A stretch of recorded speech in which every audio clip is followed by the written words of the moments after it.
Hello everyone, success to sociology पर आप सबका स्वागत है। आप लोग अगर इस चैनल से पहली बार जुड़े हैं तो चैनल को सब्सक्राइब करिएगा। क्लास पसंद आए तो वीडियो को लाइक करिएगा। इस चैनल को ज़्यादा से ज़्यादा लोगों तक शेयर कर दीजिएगा। यहाँ पर सोशियोलॉजी सब्जेक्ट से क्वेश्चन कराए जाते हैं जो आने वाले सभी एग्जाम के लिए इम्पॉर्टेंट होंगे। और क्लास कैसी लगी कमेंट करके ज़रूर बताया करिए आप लोग। आई होप आप सबकी स्टडी अच्छी होगी, आप लोग अच्छे से तैयारी कर रहे होंगे। तो चलिए आज की क्लास को शुरू करते हैं। और आज का पहला क्वेश्चन है यहाँ पर, संबंधियों की निर्दिष्ट श्रेणियों के बीच अंतःक्रिया को प्रतिबंधित करने वाले औपचारिक नियमों से परिचालित संबंधों को क्या कहा जाता है? परिहार संबंध, हास्य विनोदपूर्ण संबंध, द्वंद्वात्मक संबंध, घनिष्ठ संबंध। राइट आंसर बताइए। संबंधियों की निर्दिष्ट श्रेणियों के बीच अंतःक्रिया को प्रतिबंधित करने वाले औपचारिक नियमों से परिचालित संबंध को क्या कहते हैं? राइट आंसर बताइए।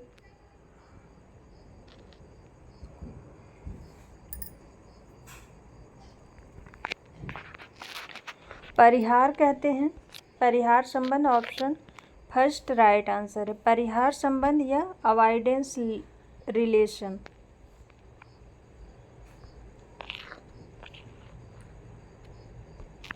नेक्स्ट क्वेश्चन है यहाँ पर, निम्नलिखित में से किन घटकों के समूह को क्रोबर ने नातेदारी शब्दावली का वर्गीकरण करने हेतु प्रयुक्त किया था? वंश क्रम, लिंग, ध्रुवीयता, द्विशाखन एवं वंश परंपरा। नातेदार, वर्ग, विवाहजन्य संबंध, लिंग और ध्रुवीयता। पीढ़ी, लिंग, विवाहजन्य संबंध, द्विशाखन और ध्रुवीयता। कोड दिया है केवल एक, केवल तीन, दो और तीन, एक और तीन। राइट आंसर बताइए क्या होगा।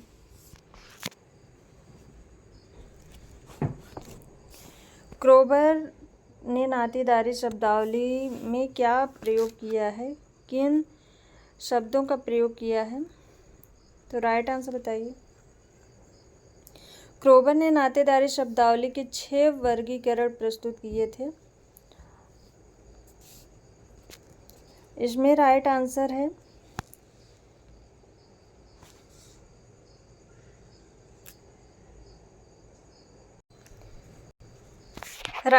यहाँ पर ऑप्शन सेकंड, केवल 3।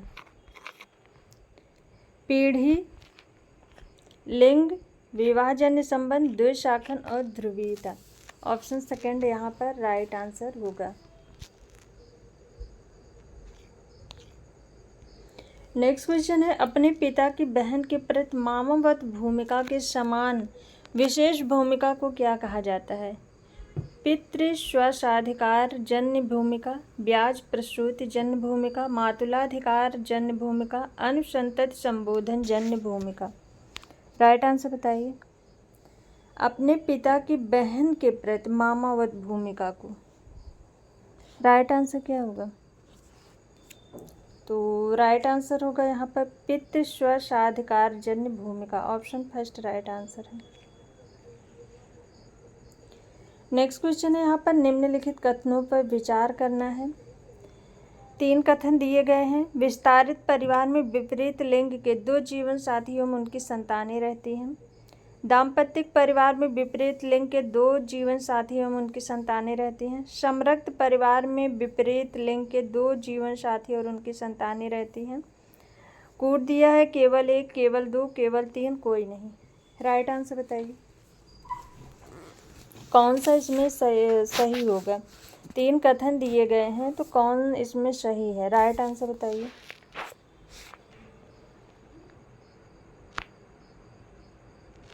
तो राइट आंसर होगा यहाँ पर ऑप्शन सेकंड। दाम्पत्यिक परिवार में विपरीत लिंग के 2 जीवन साथी और उनकी संतानें रहती हैं, केवल 2 सही है। नेक्स्ट क्वेश्चन यहाँ पर सुमेलित करना है।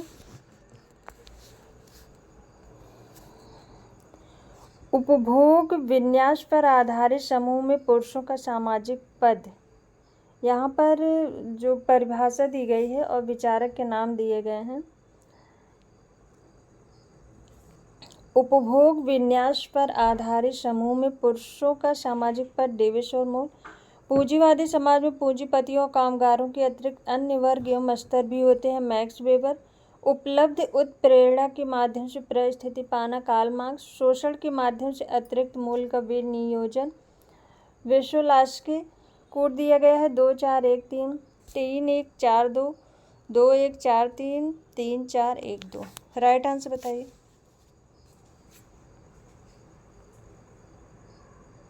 यहाँ पर 4 परिभाषा है और विचारक के नाम है, मैच करना है यहाँ पर।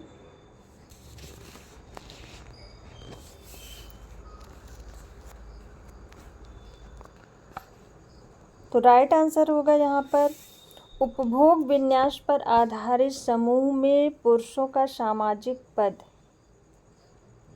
इसका होगा मैक्स वेबर, ऑप्शन सेकंड।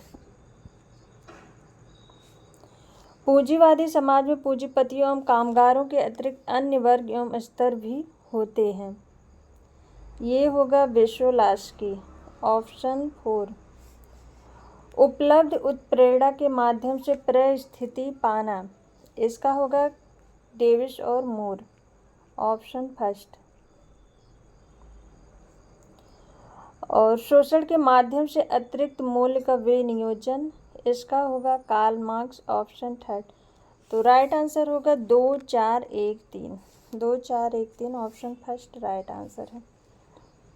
उपभोग विन्यास पर आधारित समूह में पुरुषों का सामाजिक पद, मैक्स वेबर। पूंजीवादी समाज में पूंजीपतियों एवं कामगारों के अतिरिक्त अन्य वर्ग एवं स्तर होते हैं। ये मानना है वेशोलास्की का। उपलब्ध प्रेरणा के माध्यम से परिस्थिति पाना, डेविस और मूर का मानना है। शोषण के माध्यम से, कार्ल मार्क्स का, ऑप्शन फर्स्ट इसमें राइट आंसर है। तो ऑप्शन 4 जो है शोषण के माध्यम से अतिरिक्त मूल्य का विनियोजन, इसका ऑप्शन थर्ड है। इसी के आधार पर ऑप्शन थर्ड 2 ऑप्शन में दिया गया है। यहाँ पर जो है ऑप्शन फर्स्ट राइट आंसर होगा। उपलब्ध प्रेरणा के माध्यम से परिस्थिति पाना, ये डेविस और मूर का है। तो ऑप्शन फर्स्ट जो है ऑप्शन ए 1 में ही है, तो ये ऑप्शन फर्स्ट ही राइट आंसर होगा।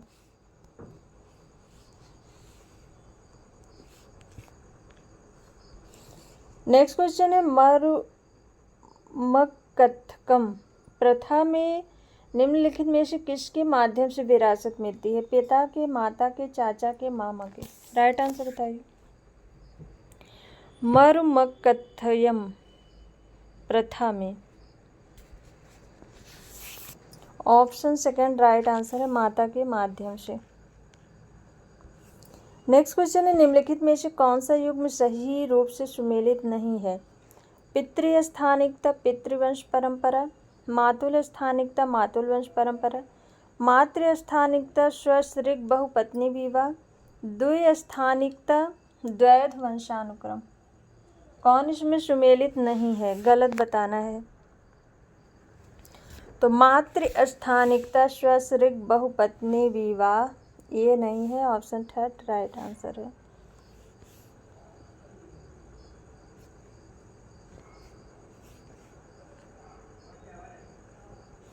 नेक्स्ट क्वेश्चन है सुमेलित करना है जीववाद, प्रकृतिवाद, प्रकार्यात्मक। कोड दिया गया है 2-1-3, 4-2-1, 2-4-3, 3-1-4। राइट आंसर बताइए। तो राइट आंसर होगा यहाँ पर जीववाद, ये है टाइलर का, ऑप्शन 4। तो ऑप्शन 4 से ही हो जा रहा है ये, ऑप्शन सेकंड इसमें राइट आंसर होगा 4-2-1। प्रकृतिवाद मैक्स मूलर का है, प्रकार्यात्मक मेलनोवस्की का है।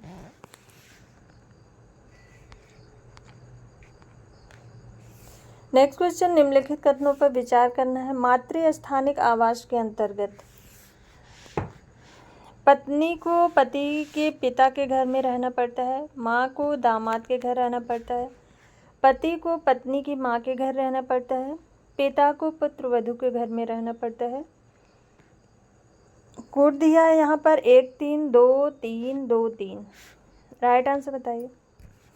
मातृ स्थानिक आवास के अंतर्गत क्या होता है? कौन सा कथन सही है इसमें?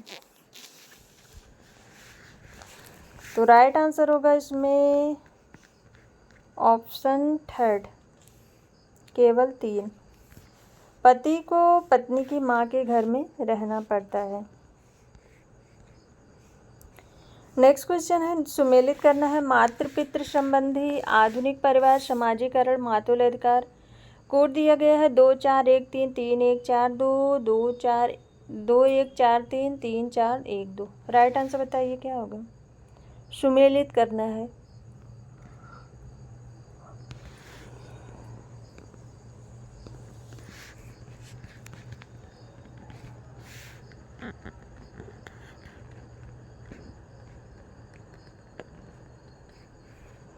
तो यहाँ पर राइट आंसर होगा मातृ पितृ संबंधी। इसका होगा समान पूर्वज। आधुनिक परिवार,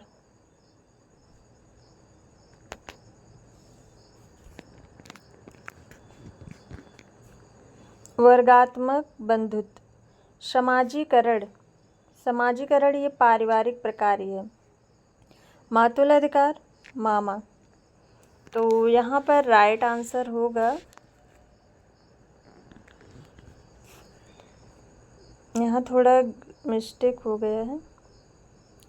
आधुनिक परिवार का होगा ऑप्शन 4, सीमित श्रेणी वाली नातेदारी। आधुनिक परिवार में सीमित नातेदारी होती है, पहले की तरह नहीं होता है। और समाजीकरण ये पारिवारिक प्रकार है। मातुल अधिकार, मामा।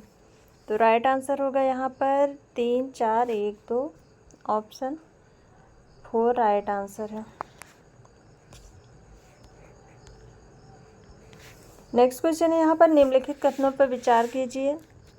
अपशक्ति पहले की तरह न होकर वर्ग से स्वतंत्र हो गई है। भूमि स्वामित्व अपशक्ति अधिग्रहण में एक निर्णायक तत्व नहीं रह गया है। जाति व्यवस्था में गतिशीलता सदैव ही एक अत्यंत मंद तथा क्रमिक प्रक्रिया रही है। उपरोक्त कथनों में कौन सा आंध्रवृत्ति के अनुसार शक्ति के बारे में सही है? कोड दिया गया है 1 3 2 3 1 2 1 2 3। राइट आंसर बताइए। आंध्रवृत्ति के अनुसार बताना है कौन सा सही होगा।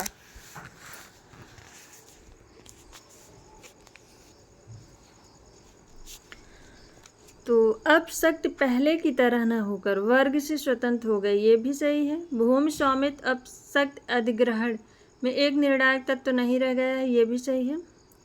जात व्यवस्था में गतिशीलता सदैव ही एक अत्यंत मंद और क्रमिक प्रक्रिया रही है, ये भी सही है। ऑप्शन 4 राइट आंसर होगा 1 2 3। नेक्स्ट क्वेश्चन है, यहाँ पर निम्नलिखित कथनों पर विचार करना है। अगस्त कॉम्टे ने सामाजिक परिवर्तन का विकास सिद्धांत प्रस्तुत किया तथा उससे विचारक की 3 अवस्थाओं में विभाजित किया: धर्म संबंधी, पराभौतिक तथा वैज्ञानिक। हर्बर्ट स्पेंसर के विकास सिद्धांत के अनुसार मानव समाज बर्बर से सभ्य विकसित होता गया। कोड दिया गया है केवल 1, केवल 2, दोनों और दोनों नहीं। राइट आंसर बताइए कौन सा इसमें सही होगा।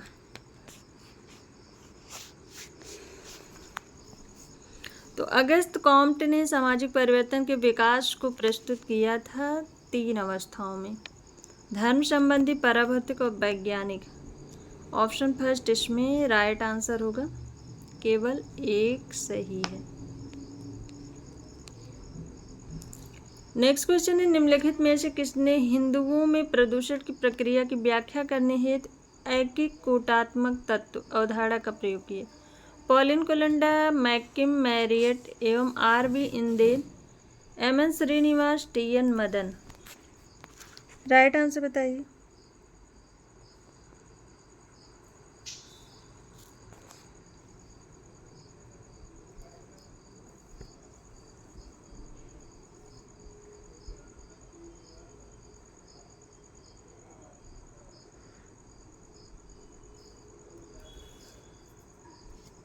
राइट आंसर क्या होगा? राइट आंसर है यहाँ पर Pauline Kolenda, option first right answer है।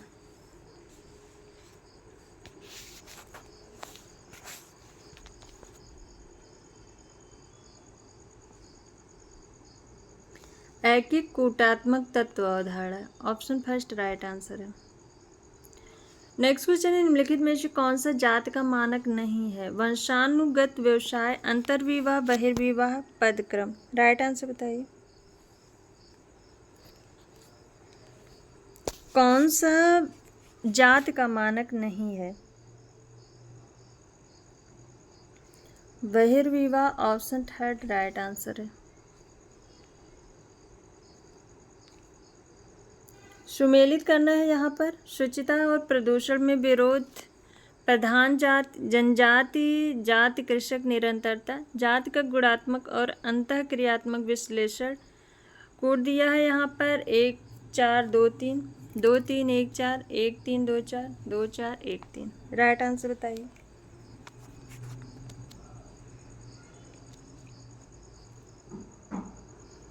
शुचिता और प्रदूषण में विरोध ड्यूमा का है। प्रधान जाति एम.एन. श्रीनिवास का है। जाति जनजाति कृषक, निरंतरता सुरजीत सिन्हा का है। और जात का गुणात्मक अंतःक्रियात्मक विश्लेषण मैकी मैरियट का है। तो राइट आंसर होगा 2 4 1 3। 2 4 1 3, ऑप्शन 4 राइट आंसर है। नेक्स्ट क्वेश्चन सुमेलित करना है। जाति एक बंद व्यवस्था है। बंद अवयवी स्तरीकरण, पूर्णतः कठोर वर्ग का चरम रूप जाति का प्रकार है। स्तरण की बजाय पदक्रम की अभिव्यक्ति को जाति कहते हैं। कोड दिया है 1 2 3 4 4 3 2 1 1 3 2 4 4 2 3 1। राइट आंसर बताइए क्या होगा।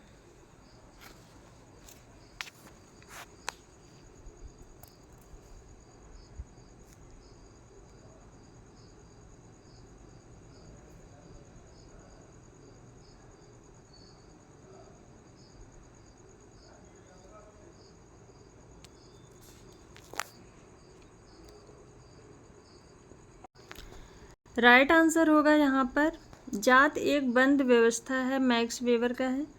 बंद अवयवी स्तरीकरण फ्रेडरिक बेली का है। पूर्णतः कठोर वर्ग का चरम रूप जाति का प्रकार है, गुडनार मिल्डर का है। स्तरण की बजाय पदक्रम की अभिव्यक्ति को जात कहते हैं, ड्यूमा का है। राइट आंसर होगा यहाँ पर 4 3 4 3 2 1 4 3 2 1, ऑप्शन सेकंड राइट आंसर होगा यहाँ पर।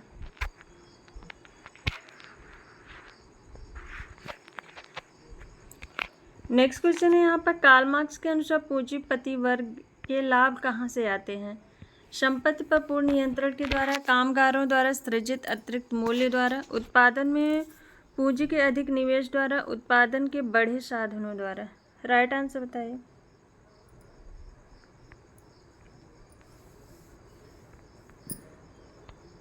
कार्ल मार्क्स के अनुसार पूंजीपति वर्ग के लाभ कहाँ से आते हैं?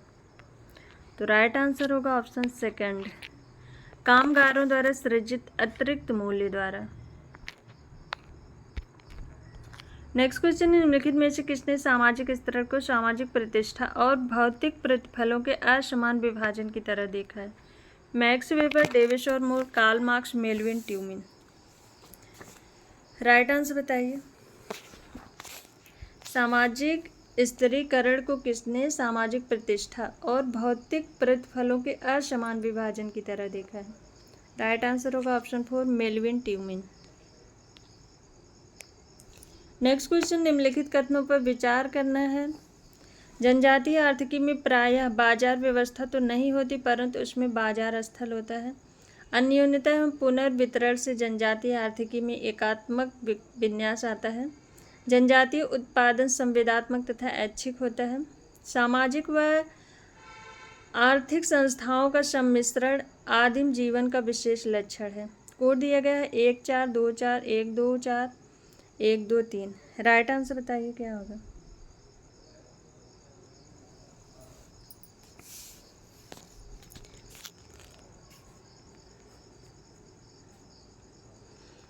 तो जनजातीय आर्थिकी में प्रायः बाजार व्यवस्था तो नहीं होती, परंतु उसमें बाजार स्थल होता है। अन्योन्यता तथा पुनर्वितरण से जनजातीय आर्थिकी में एकात्मक विन्यास आता है और सामाजिक व आर्थिक संस्थाओं का सम्मिश्रण आदिम जीवन का विशेष लक्षण है। ऑप्शन थर्ड राइट आंसर है यहाँ पे।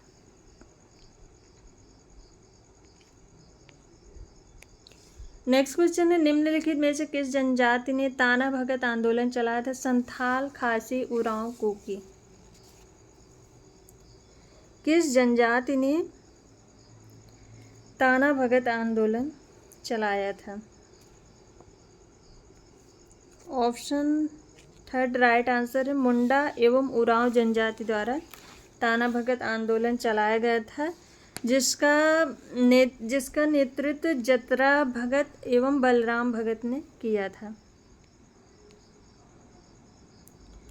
नेक्स्ट क्वेश्चन सुमेलित करना है। नृजातीय सुधार पृथकतावादी उपराष्ट्रीय कोड दिया गया 3-2-1-4 1-4 3-2 3-4 1-2 1-2 3-4। राइट आंसर बताइए। यहाँ पर आंदोलन के नाम दिए हुए हैं, कौन किस प्रकार का आंदोलन है? राइट आंसर बताइए। तो बिरसा आंदोलन ये नृजातीय आंदोलन था।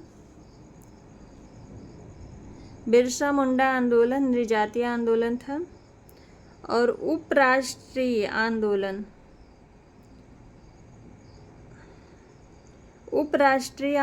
ये झारखंड आंदोलन था और सुधार ये भगत आंदोलन था और पृथकतावादी ये नागा आंदोलन था। तो राइट आंसर होगा यहाँ पर 3-4 1 2 3-4 1 2। Option third right answer. एक बार फिर से देख लीजिए। नृजातीय बिरसा मुंडा आंदोलन था, सुधार आंदोलन भगत आंदोलन था, पृथकतावादी नागा आंदोलन था, उपराष्ट्रीय झारखंड आंदोलन था। नेक्स्ट क्वेश्चन सुमेलित करना है। रंगबंग, गोटुल, यो, गिटियोरा ये जो है एक तरफ गृह का नाम दिया है, दूसरी तरफ जनजातियों के नाम दिए हुए हैं। तो कौन सा किसके लिए प्रयोग होता है, कौन सी जनजाति के लिए बताना है। कोड दिया गया है 2-1-3-4 3-4 2-1 2-4 3-1 3-1 2-4। राइट आंसर बताइए।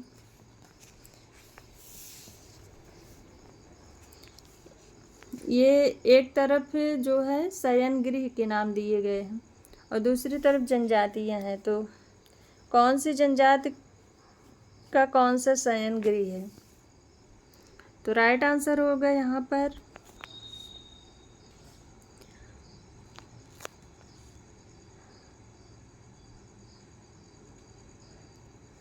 रंगबंग भूटिया आंदोलन। भूटिया आंदोलन रंगबंग।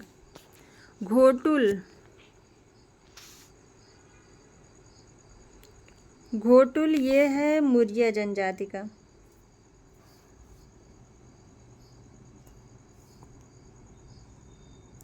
यो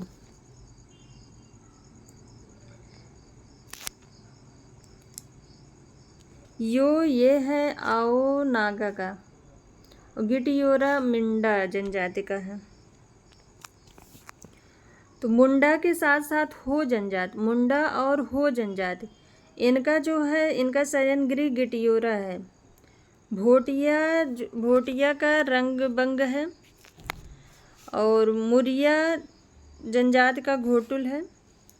आओ नागा यो। तो राइट आंसर होगा यहाँ पर 3-4 2 1 3-4 2 1। ऑप्शन सेकंड राइट आंसर है। नेक्स्ट क्वेश्चन है। निम्नलिखित कथनों पर विचार करना है और कथन दिया गया है। मर्टन ने होपी जनजाति के वर्षा नृत्य की चर्चा की है। अव्यक्त प्रकार के रूप में, सापेक्ष वंचन के रूप में, संदर्भ समूह के रूप में, व्यक्त प्रकार के रूप में। कोड दिया गया है केवल 1 2 और 3 1 और 4 केवल 4। राइट आंसर बताइए। रॉबर्ट के मर्टन ने होपी जनजाति के वर्षा नृत्य की चर्चा किस प्रकार की है, किस माध्यम से की है? तो राइट आंसर होगा यहाँ पर ऑप्शन फर्स्ट, केवल एक अव्यक्त प्रकार के संदर्भ में की है। इन्होंने कहा है कि जो होपी जनजाति है जब वो वर्षा लाने के लिए नृत्य करती है तो उसका एक अव्यक्त प्रकार होता है। इनमें जो है अपने आप ही एकता का संचार होता है, ये अव्यक्त प्रकार है। नेक्स्ट क्वेश्चन यहाँ पर सुमेलित करना है। नगरीयतावाद, लोक नगरीय निरंतरता, लघु परंपरा, बृहद परंपरा, गरीबी की संस्कृति। कूट दिया गया है 4 1 2 3 2 3 4 1 4 3 2 1 2 1 4 3। राइट आंसर बताइए। तो राइट आंसर होगा नगरवाद, लुईस विर्थ का है। लोक नगरीय निरंतरता ये है रॉबर्ट रेडफील्ड का। लघु परंपरा, बृहद परंपरा मिल्टन सिंगर का है। गरीबी की संस्कृति आस्कर लेविस का है। तो राइट आंसर हो गया 2 3 4 1 2 3 4 1। ऑप्शन सेकंड राइट आंसर है। नेक्स्ट क्वेश्चन है। निम्नलिखित औजार में से किस औजार से एक नीरव क्रांति हुई जिससे घुमंतु ने कृषि समाज में बदलाव आया था? चकमक, पत्थर, गुलेल, हस्त, कुठार, कुदाल। राइट आंसर बताइए। किस औजार से एक नीरव क्रांति हुई जिससे घुमंतु से कृषि समाज में बदलाव आया? ऑप्शन 4 राइट आंसर है कुदाल। सो आज की ये क्लास यहीं तक। आई होप आप सबको ये क्लास पसंद आए। क्लास पसंद आए तो वीडियो को लाइक, शेयर और सब्सक्राइब करिएगा। किसी क्वेश्चन में डाउट लगे तो कमेंट जरूर करिएगा। Thank you.